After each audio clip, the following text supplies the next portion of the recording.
making your home piercing safe. Coming up next on New to Piercing, episode number 30.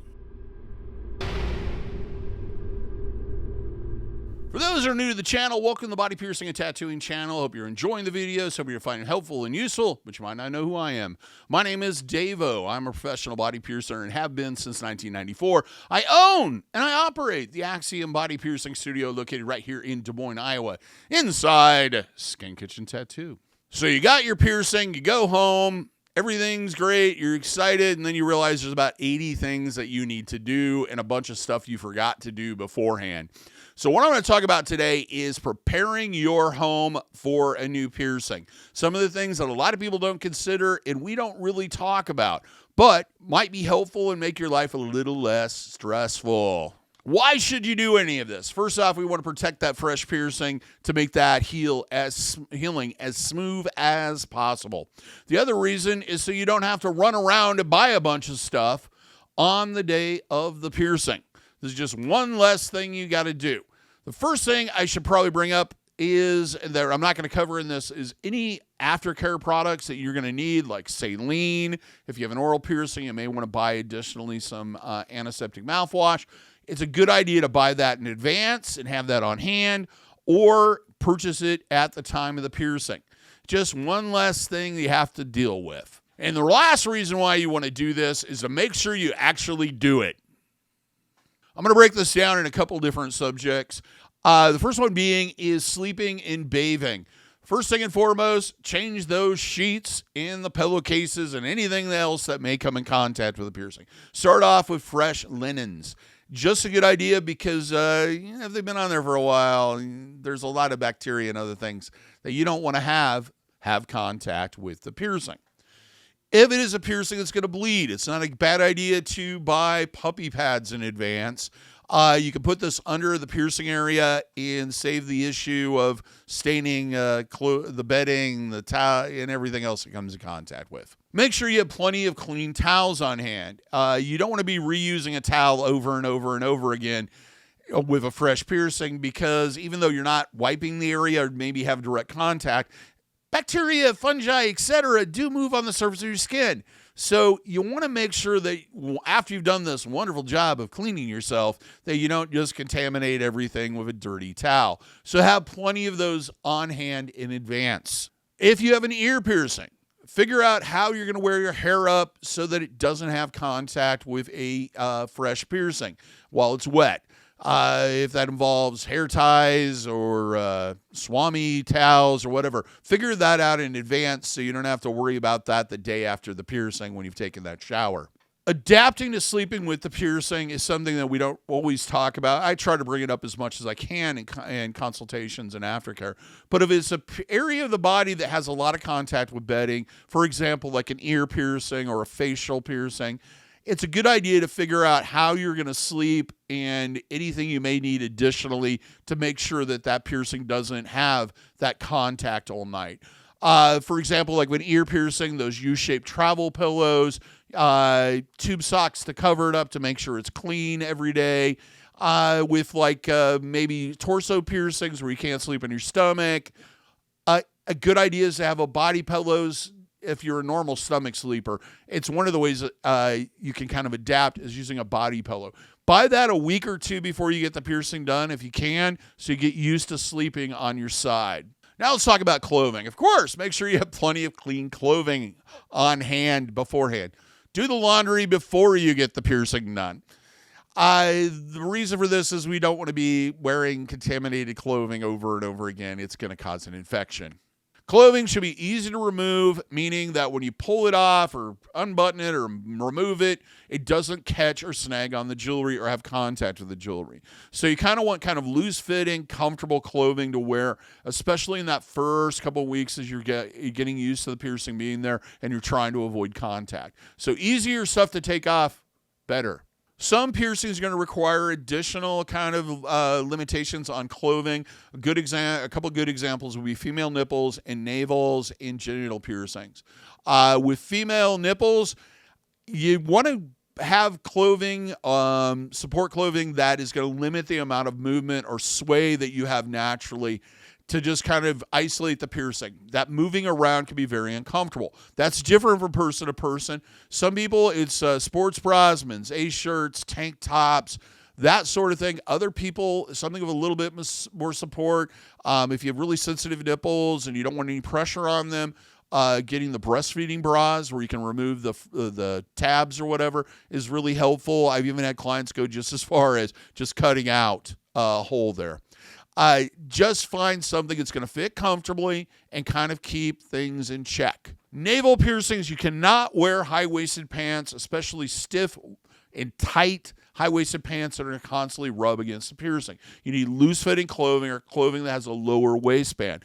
Buy these in advance. Have enough on hand that it's not going to be a hassle. You're not like cleaning the same pair of pants every single night because it's the only pair that you have. Hit a thrift store, what have you. Things like overalls are really great. Bibs, lowrider jeans, skirts, etc. Even leggings. Some of them have kind of that V cut to them that don't even have contact with the area. If you wear tights or pantyhose, you may need to roll them down. Just keep all these things in advance kind of figure this out in advance so you don't have to stress over it when you get dressed the next day. Genital piercings may require a change in the type of underwear that you wear.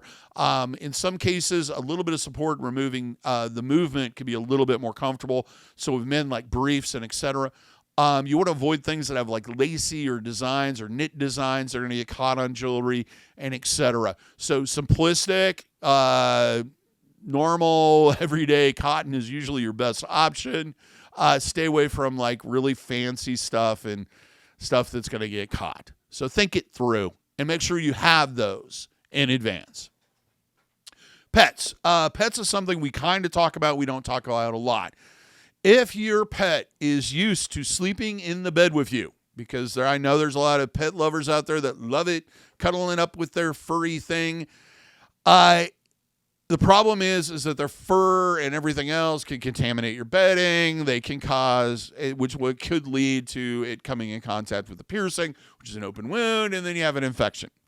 So you got to kind of, first off and foremost, you can be diligent about cleaning your bedding, making sure that you have definite clean clothing, and isolating it. Don't let them have contact with it. So you kind of have to plan ahead with this one. Gates, closed doors, what have you, to keep them out of the bed and kind of train them. They're not going to like it at first. It's going to be heartbreaking, whines and everything else. I know it sucks, but it's better than getting an infection. So think about those things and plan that out ahead of time. The other thing with pets is you want to kind of train them to avoid licking, jumping up on, and etc., that area of your body, because that's not going to change just because you have a piercing there. They don't know.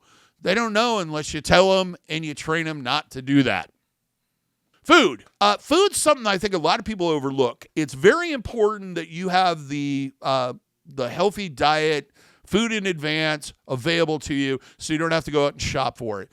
Things that, there's a whole video that I did on just diet and healing, how you can help speed that up and etc. But having healthy foods on hand is going to be one less thing you have to worry about and go out and shop for.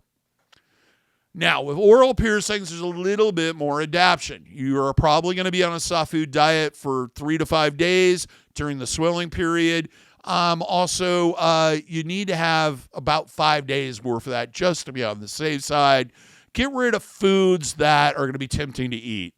You want to stay away from things that are complicated, involve a lot of chewing, a lot of movement, a lot of pushing things around, like mushy stuff around in your mouth. So if you have some of that stuff on hand, you might want to get it out of sight, out of mind.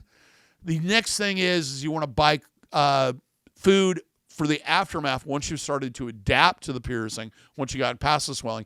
And the best stuff with this is anything you can kind of cut up into small pieces and then shove directly back into your molars so you don't have as much moving around. Also, stay away from things that like potatoes that are really mushy and kind of coat your teeth, like potato chips.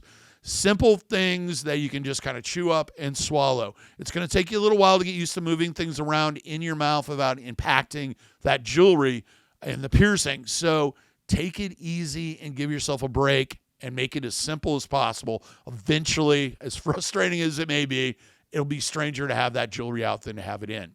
The other thing I would suggest is stock up on a lot of cold items. They usually feel very good. Things like popsicles, smoothies, shakes, ice cream. Just, kind of indulge yourself on that side.